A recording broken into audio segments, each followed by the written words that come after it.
Well, the world is a dumpster fire. Nothing here makes sense. And you vacillate to crippling fear, the constant self-defense.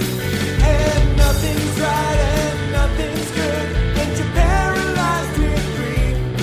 Don't kill yourself, just have a cup of coffee. Welcome to Coffee Over Suicide, the dramedy podcast about mental illness and choosing life over death, one cup of coffee at a time. I'm your host, Chris Parker Howard, and welcome. I'm really glad to have you guys here this week. I have got a phenomenal guest and a phenomenal conversation. This week, we have got the lead singer of the band The Hollow, Spencer Townshend Hughes.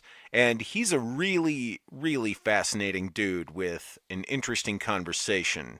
World traveler, coffee enthusiast, and he's started a mental wellness meetup for artists in Denver. It started out being just for musicians, and then it branched out into music promoters.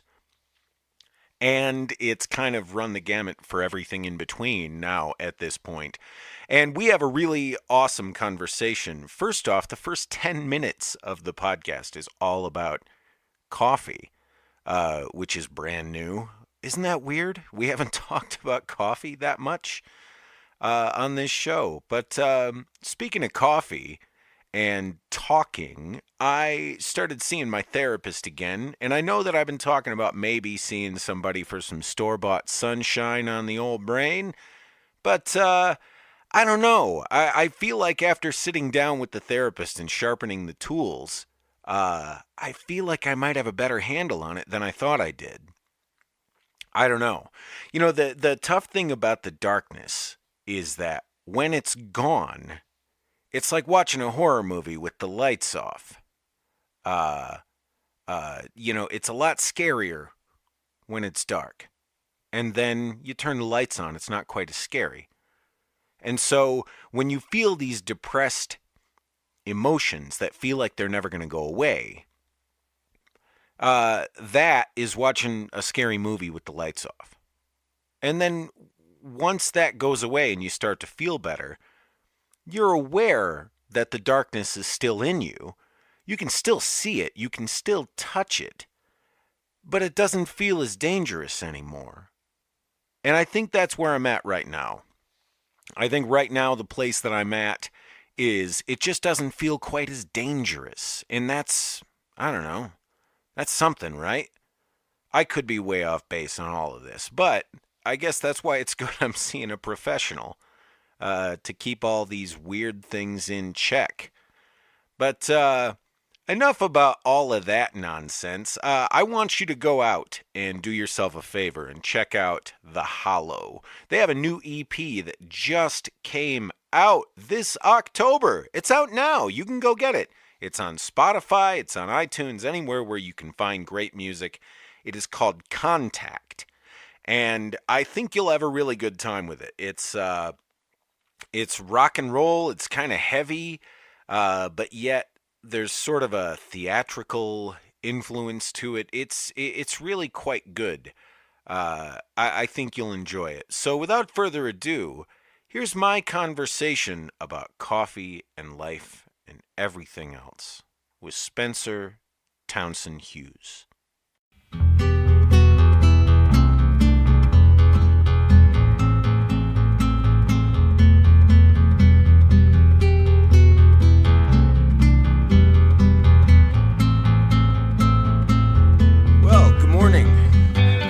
To you. This is great. This coffee's... I was contemplating having coffee before I came to have coffee. Yeah. Oh. I was like, it's just too early to not have coffee. Yeah, you have to do it. It's an imperative for me. Oh my gosh. I mean, this was like this was one of those holdovers from I think from my dad from the recovery days, because my dad was an alcoholic when I was young. And I didn't know that. Mm-hmm. I just knew that, Dad didn't drink beer anymore, and now he grew a beard, and he's mad sometimes. But there was black coffee around the house, everywhere. Like, he would start a cup of coffee and leave it and grab another one and leave it. And so, like, when I was a little kid, I would pick them up and drink them. Yeah. And I just developed a taste for black coffee. Jeez. And that was always my jam. Like, when coffee houses became a thing, like in the 90s, when it became like a huge thing to have a coffee house at places, I was in heaven. Like, that was it. Like, yeah, coffee. I was more hyperactive. Like, my friends wanted to, smoke weed and drink beer, and I did my share of that too, but at the same time, it was like coffee was... You like, I want to drink coffee and read Robert Frost. That was your idea of hanging out. Yeah, I was really excited by things like that. That's awesome. Books and coffee. Man, coffee for me was a necessity in college when we got this... Me and a bunch of my buddies got jobs painting houses, like exteriors of houses. Yeah? And so I did not drink coffee at all. I hated coffee, but we had to wake up at like 4 a.m. to drive over to, So... we ended up buying the big, like, red canteen of Folgers, and I was like, oh, yeah. Okay, well, I guess we're going to do this now. And it was so bad. It was so bad. It's terrible. So I was like, if I'm going to have to wake up and drink coffee, like, I might as well figure out what good coffee tastes like. Yeah. And then I ended up, there was a local shop up in Greeley, I went to school up in Greeley, called Salvador Deli. Oh, nice. Yeah, and they served Kind Coffee, which is roasted up in Estes Park. So I started drinking that coffee, and then I was really interested in not painting houses anymore and working at that deli so I could, like, start working with coffee. And I ended up working in specialty coffee for, like, 10 years. Oh, that's awesome. I'm not the snob that's like, oh, I'll never drink Starbucks ever again. It's like, no, sometimes one of their cold brews is, like, the only thing that will get you through the last half of the day. Yeah. But if I can choose, I will always pick, like, a really nice, Bingo. And usually like a locally roasted coffee too. I live right over by Hooked on Colfax now, and it's like so nice to be able to go in and get some coffee that was roasted in Boulder. Yeah. And it's just coffee is like a necessity now. I drink it every day, multiple cups a day. Yeah. It's like I like the way it tastes. I like the way it like warms up your body. Oh yeah, it's like wonderful. The energy everything about it is so good. Yeah, like I knew a guy in San Diego. I was going through there with my band years ago, and my old band, and he was roasting his own beans, and he had all this awesome like coffee apparatus in his house. Like he had this strange drip machine that he had gotten somewhere in the East. I don't remember where he got it, but it was like all these flasks and tubes, and it took like an hour to set up and 45 minutes to brew the coffee. And it wasn't great, but it was really interesting. Really cool to watch, Yeah, and he said something that kind of stuck with me, because we had gone over all this stuff for the course of a few days. And he was like, there's something very beautiful about taking deliberate action and having an end result. And it doesn't matter like that it's just coffee. Like if you treat your coffee this way, it can teach you something about yourself. Absolutely. And I thought that was interesting. I never did quite understand exactly what he meant by that. Because you're just like, if I don't have coffee now, I'm going to lose it. Yeah, but it was great. If I could have one while you're making that would be a perfect situation. Well, he sent me home with a 5-pound bag of unroasted beans that he had gotten in Brazil. Okay. And so I was like, oh, this is amazing. And how do I roast these? He's like, just heat. But the best thing is like an old 70s popcorn air popper. Cool. Because you put them in there, and then because of the air, it blows all the chaff right off into the sky.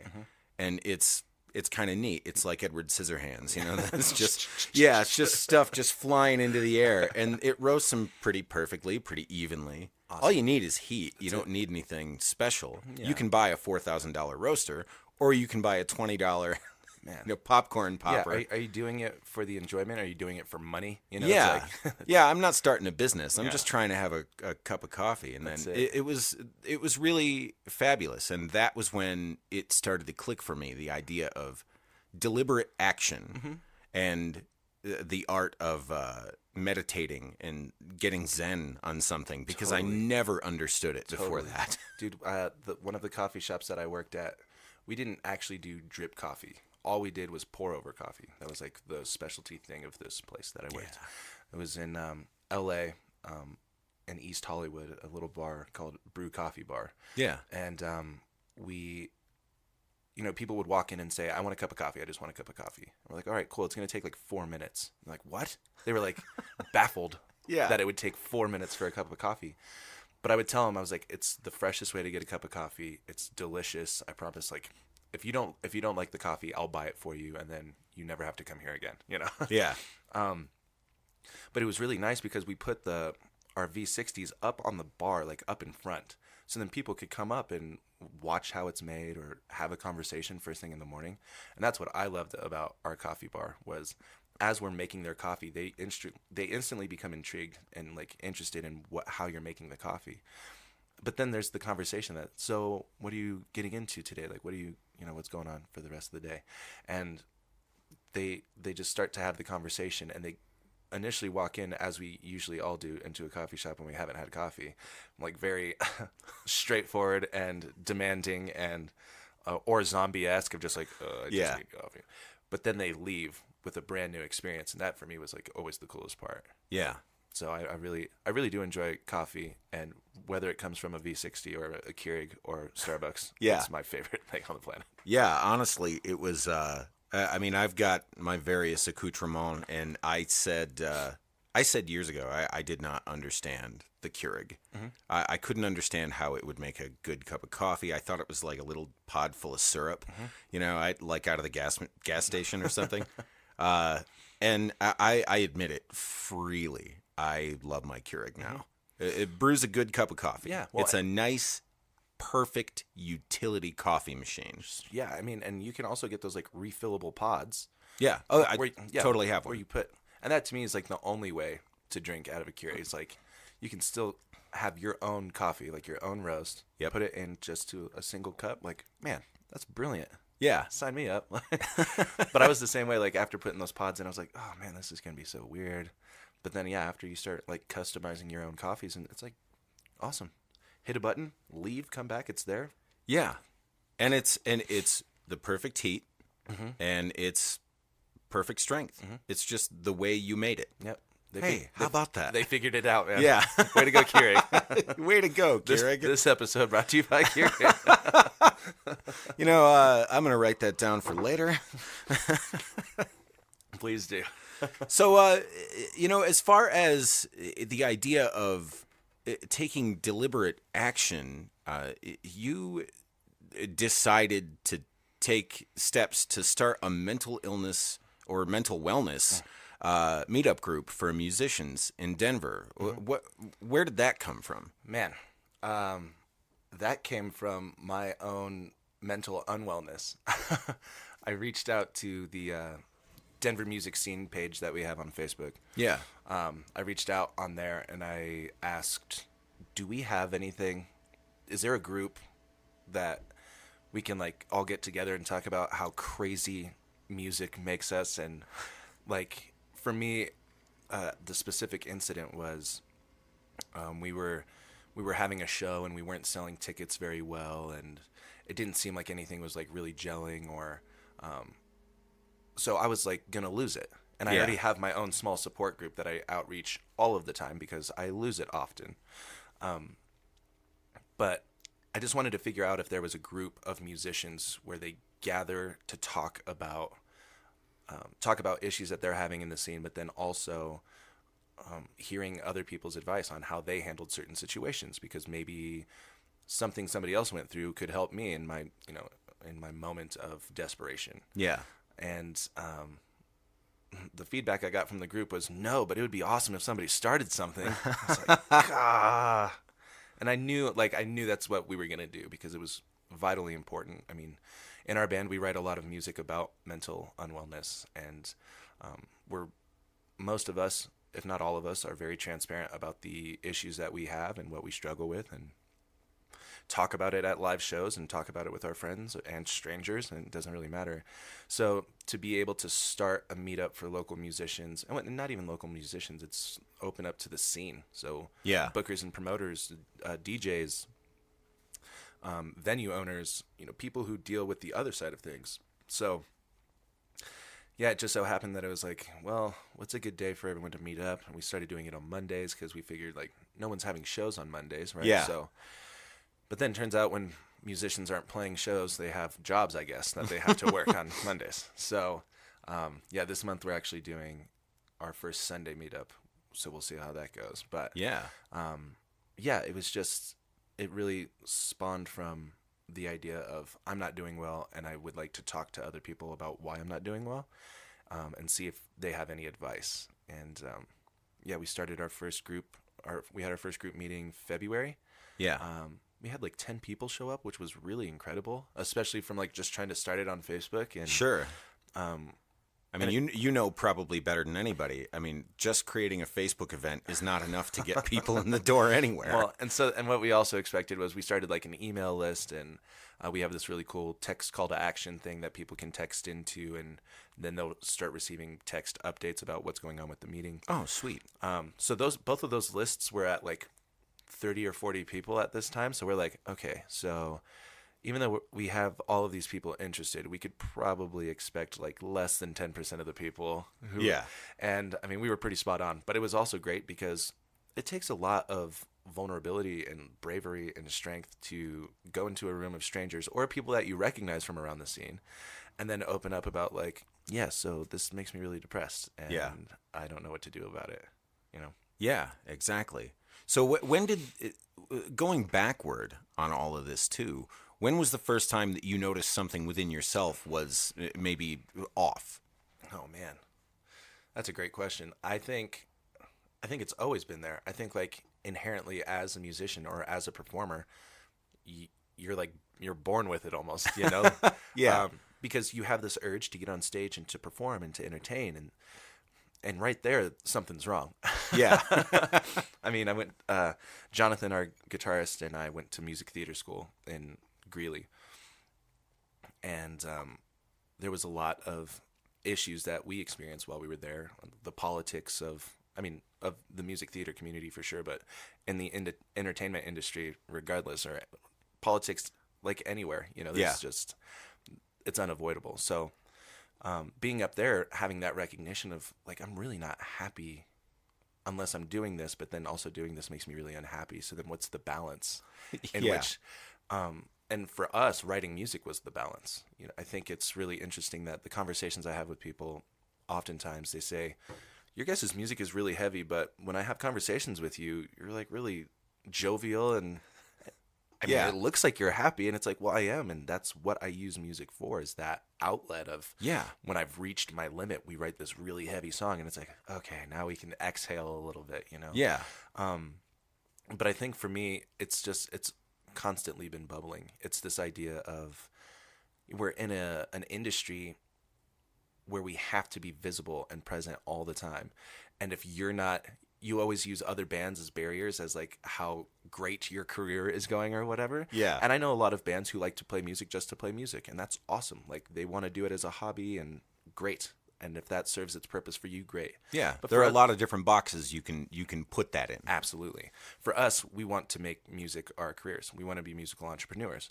So what we do is we look at the other bands that have been successful and are doing that, and then saying like, okay, how can we do that? Which is really exciting and also terrifying because you're like, we're not even close, you know? So it's this constant, you know, voices in your head talking to each other, and you're kind of the middleman of trying to get it all done, and sometimes it's just overwhelming, you know? Yeah, exactly. Yeah. So Is that something that you had issues with as a kid too? Like just getting overwhelmed by things? I don't know. I don't think so. I mean, for me, performing was always kind of, I don't want to say a natural thing. I don't think things really come that naturally. I think it's learned activity, you know? So, but I had always been performing. Like Jim Carrey was my favorite actor of all time. So growing up, I was, you know, doing Mask impressions and Ace Ventura impressions. Yeah. And Halloween was obviously my favorite holiday because it was like, all right, what Jim Carrey character am I going to be, you know? And then I had this ability to make people laugh, and it was amazing. And so I knew that I wanted to do that growing up, but it came from like a really innocent place. I found joy in making other people happy and laugh. And that was my favorite thing. So then going into theater, and it's very competitive and very, Jonathan and I call it the Hunger Games. When you're in a program, it's like everyone is pinned against each other to, get cast in the show, and that's kind of where your worth is provided. Like if you get cast in front of all of your friends, then you're like up on this hill, and then if you're not cast, you're just a pawn. You're just like a little... everything that you've worked so hard for, and now it's like you're being told you're not good enough in front of everyone else. And you're not, though, and that's the funny thing is they never once said that to you, right? Like directors never said like, well, you didn't get this part because you're not good enough. It's all what happens in your head. Yeah. So then you go from just wanting to make people laugh to like, well, now I want to be cast in the show. I want to be better than everybody else. Yeah. How do I do that? And it just turned it into like a really ugly thing for me, at least. I no longer enjoyed the idea of performing in musicals and such because of that competition factor. And I was a terrible person in college. I mean, that sent me down like a really dark spiral. I was just very negative, making fun of people a lot, and it was only based out of my own insecurities, Yeah. So I think that once I realized the competition factor in it, I had to figure out a new way to disperse that energy, and playing in a band and writing music was totally that way. Yeah. I mean, the great thing about, especially like you said, the idea of taking the negative emotions or, some sort of emotional or intellectual puzzle that you're trying to solve and pouring it all into a song that might on the outside sound really harsh or really negative. That's because it is. But at the same time, it's like you can look at something like that as the person who created it and say, I lived through this. And that's exciting. And then you can look at it as an outsider and say, yeah, somebody else feels this way. There's hope. Man. And I think, first of all, it's the awareness. You have to be aware that you're feeling this way. I think that's something that I'm fortunate about, is being able to recognize I'm not really happy, but when I do this, I become happier. So that's something that happens in my head. And I'm aware of it. I'm feeling low, so maybe if I pick up my guitar and write something, I'll feel better. So that's really good. But also, when somebody comes up to you, when like a fan or someone who has listened to your music comes up to you and said, this song really resonated with me, that was the instant moment that I knew that our band was bigger than just going up on stage and playing music. Yeah. I knew that we needed to be advocates for the mentally unwell and the mentally well, to go up on stage and say, hey, so this is what I do when I'm depressed, and this makes me feel so much better. So if music's not your thing, there is something out there that is your thing, that you can start feeling better. Yeah, absolutely. And so there's no better feeling in the world than having someone come up to you and said, this song made an impact on me, and I'd like to talk about it more. Yeah. And then you start, we start this conversation, and you go down the rabbit hole, and, people realize that the music is more than just getting up on stage and turning up to 11 and blowing, melting faces or whatever. It's like, no, there's purpose behind what we do. And, sure. We like to share that. It goes right back to that idea of active intention. Getting on stage and performing for people it can take a lot of forms, but ultimately, especially if you're a person like yourself who is looking to make a go of it, there's an understanding that takes place where you want to give people something more than just playing your songs. I mean, you're putting on a show. You're a showman. Right. So there's other elements involved. You got to think about what you're wearing. You got to think about your hair. You got to think about literally every aspect of what people are going to see when their eyes are at you. Right. And there are a lot of pieces to that. And it can be complicated, but that's also part of the art form, which is amazing. Yeah. I think that's a great way to put it, is everything has that purpose, right? So, I have the mohawk and the red beard, and everyone's like, "Oh yeah, you must play in a rock band." It's like, yeah, it's all premeditated. Like this. Yeah, totally. This is all intentional. I'm wearing the uniform. Yeah, exactly. which is fine. I think that for me, it fits my personality though. I think too, like, Well, 100%. and I've always played music. I mean, in college I was more the singer songwriter, but I mean, as soon as I got out of college, I cut my hair into a mohawk because being in theater, you should look a specific way for every role that you get. So your hair has to be, this long or this short. And Yeah. so as soon as I made the decision not to do theater anymore, I was like, what's the most ridiculous haircut I can get? And there was the dude in Knocked Up. I think is Jay Bruchel or something like that. Oh, yeah. He's a part of that whole Rogan Franco situation. But he had that like mullet mohawk haircut, and I was like, yeah. I went to my buddy whose dad is a barber, and I was like, hey, your dad's a barber. You know how to cut hair. And he gave me the worst haircut, but I was so excited because it was like, I was finally almost shedding that skin a little bit. Well, that's freedom. Exactly. I mean, the thing about being a theater person is that you have to present yourself as a blank canvas. And so it's almost like you've got to say, okay, how can I be plain yogurt? Man. For them to, want to cast me. Right. Because otherwise, if you have you can't walk in there with a mohawk and do Pippin. No. Like, Yeah. You nailed it. it's just not going to happen. You You're not going to absolutely show up with the beard and the hair and do Oklahoma. Yeah. It's just not going to happen. It's not gonna happen. And like, I remember getting my first tattoo while I was working at a dinner theater, and like, oh, like, is that okay? Like asking Yeah. directors, is this okay if I have a tattoo? It's like, what? Just get the tattoo, you dummy. Like, Yeah. But I also understand like that's part of the Or stress. go into an art form where tattoos aren't a problem. Exactly. And it was like when I started mentally making that transition, it was Yeah. that's when I knew it was like I was onto something for real. And of course being in theater, like you're always dramatic. There's nothing I can do to be undramatic, right? Like, so that's why I was like, the last show I did, well, I'm going to cut my hair. I'm going to be a rebel. I'm going to make this mohawk and like wear it proud. And I was like, come on, dude, just like relax. Yeah. I've been able to take a few deep breaths since college. Thank goodness. It was Sure. 10 years ago when I graduated. So it's like, I've done a little bit of growing up, but still. It's hard not to be, almost evangelical about your own freedom when you first discover, Oh my gosh, yeah. wait, I can do whatever I want? This is wonderful. Yeah.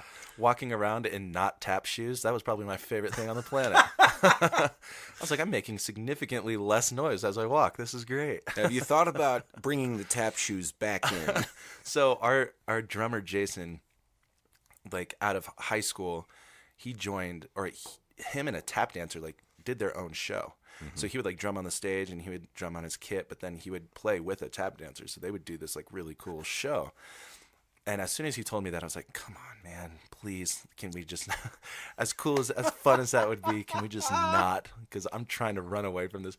And he really enjoyed doing that show. And I mean, he's just really good and versatile anyway. But I think regardless of what we try to do, Jonathan and I, as far away from the music theater thing as we want to run, it's impossible to avoid. I mean, it was a part of our lives for, a majority of our lives. Yeah.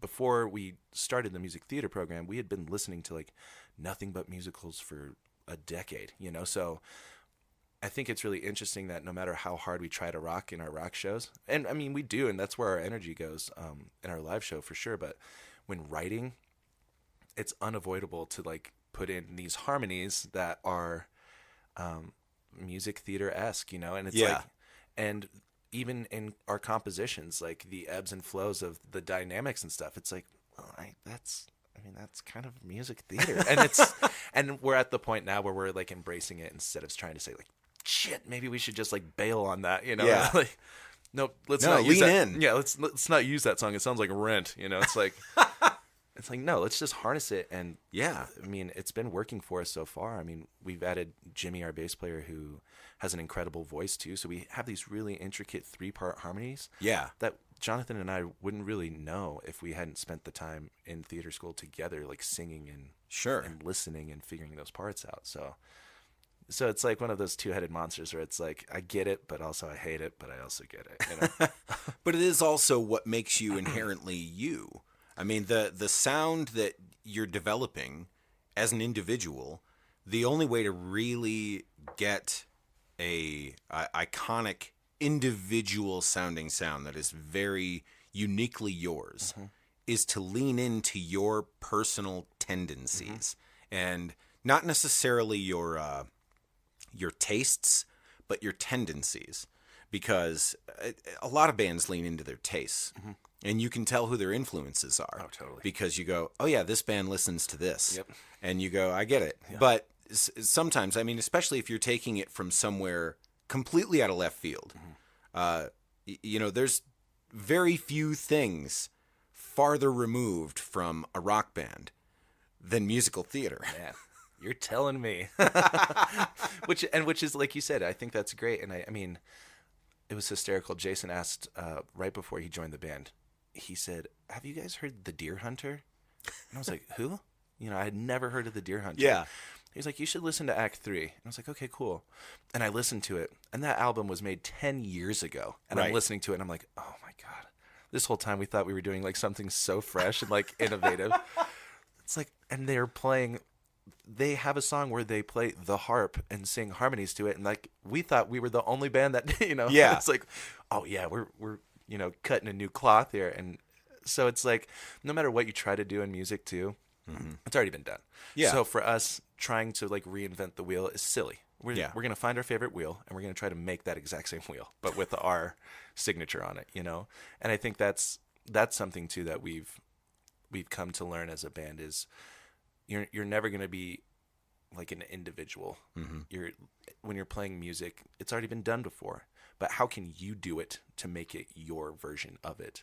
And I think for us, adding Jason and Jimmy, who both have completely different music stylings than Jonathan and I, obviously, it makes for like a really fun writing session when you get a group of people who have all of these different tastes and influences. And we're fortunate enough now that we have like a foundation of sound, like what the band is supposed to sound like. So now people can, like Jason and Jimmy can start coming in and adding their influences, their punk influences, right? Their jazz influences. Yeah.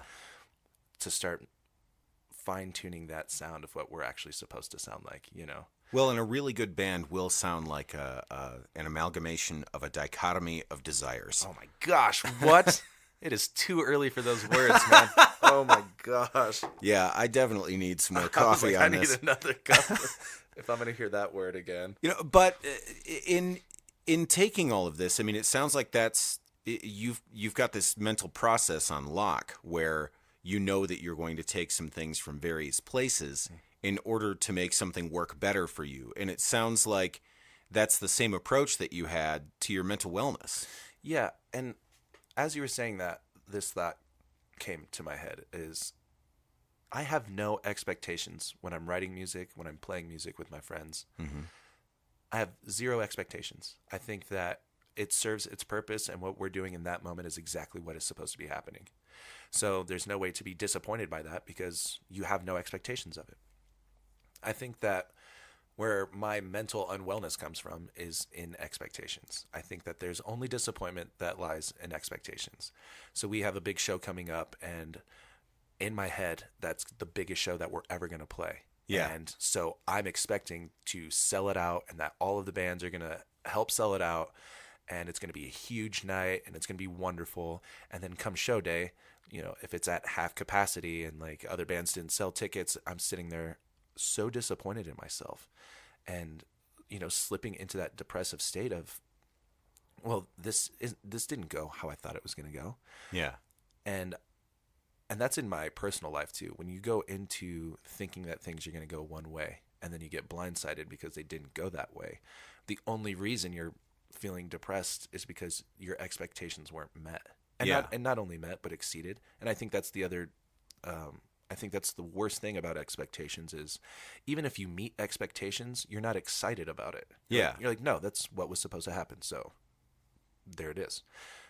But when they're not met, you're devastated. And I think for me, that is where most of, if not all of my anxiety and depression comes from, is expectations not being met, which is on me because I need to learn how to either work on my expectations or understanding them, or work on eliminating expectations altogether and just allowing myself to do what I'm supposed to do. Yeah. Be me in the moment, and if it happens, awesome, and if it doesn't, awesome. And it's a really difficult thing, again, in this business, when you're trying to compare yourself to other bands who are doing really well. Those are kind of unrealistic expectations too, right? This band is doing really well because they worked really hard, and they continue to work hard. So if you're expecting to be where they're at, but they've been a band for 5 years longer than you have, that's unrealistic, right? So enjoying what we have right now is the most important thing, but the most difficult thing to work on. It's really hard to enjoy what you have right now when you're putting yourself 10 years in the future, and you're like, God, we have so much work to do. It's like, right. Man, why don't you just sit in your garage with a cup of coffee and appreciate what you have, Yeah. How do you handle change in general? Oh, I'm awful with change. No, I mean, No. no. Because it sounds like that's almost the root of everything. Yeah. Where do you think that comes from? I think, that's a good question too. I think that change has always been really exciting to me. Shakes things up, especially when you feel stagnant, and usually I can't work at a place longer than 2 years. Excuse me. So I hope the Aurora Mental Health Center isn't listening right now. But I've been working there for over a year, and I absolutely love it. And it was so outside of what I was doing before, like working in coffee. I did some marketing stuff for a nonprofit group, or a for-profit group that was helping fundraising for nonprofits, which was really great. So if you looked at my professional resume, you would think I was making up all of it. Yeah. I was able to perform on an international show called Walking with Dinosaurs. I worked as the Grinch at Universal Studios Hollywood. I was a barista for a long time. I'm now doing marketing. It's like, dude, pick something and stick with it, But that's change that you chose. Yeah. That's not change that was thrust upon you. Yeah. And I'm trying to think too of any time that change is thrust upon me, I take it really personally. And I'm like, well, why did this change? What did I do to make this change happen? I get very, and again, I went to music theater school. I am inherently dramatic. So everything, the smallest change, I turn into the biggest deal on the planet, But think about that for a minute, too. I mean, the fact that musical theater is all about timing. Right. Everything has to go as planned. Yep. And if it doesn't, what do you do? Yeah. I mean, you do prepare for that, for sure. Mm-hmm. But, man, there's nothing crazier than when, somebody completely blows past your cue. Mm-hmm. I still have nightmares about shows that I did 10 years ago.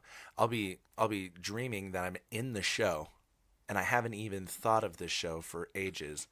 And they're like, all right, you have to go on stage now. And I'm like, I don't know my lines. Yeah. And then I'll wake up in a cold sweat, like, I can't go back to sleep, because then if you go right back to sleep, you just fall right back into that dream. So I put on like Law and Order SVU and like stay up for a couple episodes so I can have nightmares about that instead of theater nightmare, and it's a real thing. I mean, that's choosing your nightmares. Choosing your again, pick getting your own in control. That's it. Choose your own nightmare. That would be terrifying. But I think I don't know.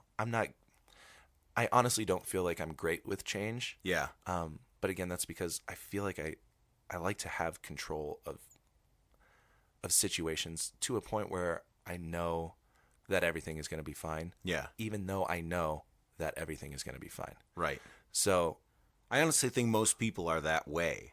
It is when you say something like that out loud, mm-hmm. people tend to look at it as, well, that's a problem. Mm-hmm. Well, I mean, to a degree. Sure. But I think everyone has that. Yeah. Nobody wants anything to go sideways on them. Yeah. It's a really natural thing to want to have control over your surroundings, but once it starts becoming detrimental, that change averse behavior, that being unable to deal with or process chaos, mm-hmm. That can get you into trouble. That can get in your way, and you can get in your own way. Mm-hmm. And I think nobody really wants to, make their own story. Because, then the prince gets the princess, or, Yeah. it makes life more interesting, and when you're presented with challenges that you're again not expecting, and how you react in those moments is really what defines your character, and it defines who you are. And I think that's really important to have your legs taken out from under you, or like to have the wind knocked out of your sails, and how you react then is vital to who you are. And I think there's a lot of different ways to handle it. Yeah. And for me, I like to be by myself for like a week and say, like, don't talk to me right now. I'll get over it. It'll be fine. And then once you're ready to go, you're ready to go. And it almost inspires you a little more to really like, don't just like gloss over things. Look at everything with intention and be present, and allow yourself to feel things, and unashamedly, like allow yourself to be vulnerable. Allow yourself to share your stories with people who you trust. If that inspires them to do the same thing, then you can put a check over in the positive side of and move forward. Well, that's a hard thing to do. I mean, to open yourself up to say, I don't know how to handle this. That's a difficult thing for most people to even fathom. Right. Like, that can create an anxiety. Of course. I mean, especially in today's society, where you probably shouldn't share what's happening inside of your head because the judgment is going to be super harsh. But again, like going back to the mental wellness meetup, it makes sense because it's a safe space. Yeah. And people say, like, well, if this guy can share, there's a lot of people I have found recently that actually trust me and find me to be not only a member of the music community, but a friend of the music community, and someone who goes to support shows, but also will ask, like, how are you doing outside of the music scene? Yeah. And so what I found especially during our first few meetups, was the people who were coming were people who trust me, who see me not only as a member of the community, but they see me as like a friend, and or at least more than an acquaintance. Yeah. And they're like, okay, well, if he can share, then I have I feel like I can honestly go in there and share genuinely how I'm feeling, without feeling judged. And I think that's the biggest part, is that judgment, that fear of being judged by especially people that you're co-working with, essentially, like you're in the scene and you're visible together. So, but man, it's been incredible, the people who have come in to share their stories or just to listen. It's been so respectful. You learn something new every day. Every one of those meetings, you're learning something new about yourself, about other people in the community, and how to handle specific situations that you might not know, like you didn't know how to handle before. And that, to me, if 4 people show up to a meeting and everyone leaves feeling a little bit better about themselves, then it's a success. It's quality over quantity. And that's something that I'm really excited about. We've had meetings and people have showed up and people have learned and laughed and cried, but grew. And that's something that's important to me. Everyone talks about how amazing the Denver music community is, and it's getting there, but I also think that it could be a lot better. And I think that situations and meetups like this are what makes it a community. I think a lot of people have the idea of, well, I can go see a band, like I can go to a local show, and that's me like supporting the community and growing. Yeah. But at the same time, it's like, well, why don't we like all hang out with each other? Yeah. Outside of the scene. Like, let's go play putt-putt, Yeah. And for us, I think one of the coolest things that we've done as a band was we did a private listening party for our EP, and we rented out Skate City up in Westminster. Oh, nice. We rented it out for like 3 hours. We sold tickets to it only so we got Illegal Pete's catering, and we got a keg of beer from Black Shirt Brewery up in Fort Collins, and it was really, or Black Bottle Brewery, I'm sorry. It was really interesting. Like 80 people came to this thing on a Thursday night in Westminster. Right. And we weren't playing a show. It was just like a listening party. But that to us is how you build the community. Yeah. You get people who like your music to meet other people who like your music, And now those people are friends. They've exchanged contact information. That is building the music community. Yeah. Is taking yourself out of it and seeing if the community is actually growing. Yeah. And that easily the best thing that I've ever done. Anything music related, by fun, the most fun I've ever had. Well, and it's got to be very fulfilling. Yeah. Yeah, and you kind of do it for selfish reasons too, right? I mean, again, we're performers. Like, come watch me singing, blah, blah, blah. But the idea is, I mean, yeah, you're doing it from a selfish space, I think sometimes. But if you don't do it, then who else is going to do it? And again, I think you do feel really good when that happens. I mean, for Aurora Mental Health Center, I was working as an employment specialist for a really long time, and helping people with disabilities find work. Even that's selfish. You feel really good when you help somebody else find work. So I think there's a good selfish and a bad selfish. Yeah. Like having ego, I think, is, if you're aware of it and you know how to work it, then good. You can use it for good.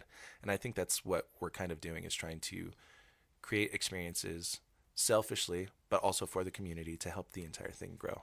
Well, and you can use any emotion for good, even if it's one that's not necessarily usually associated with it. Mm-hmm. Like, you can take your anger and turn it into art.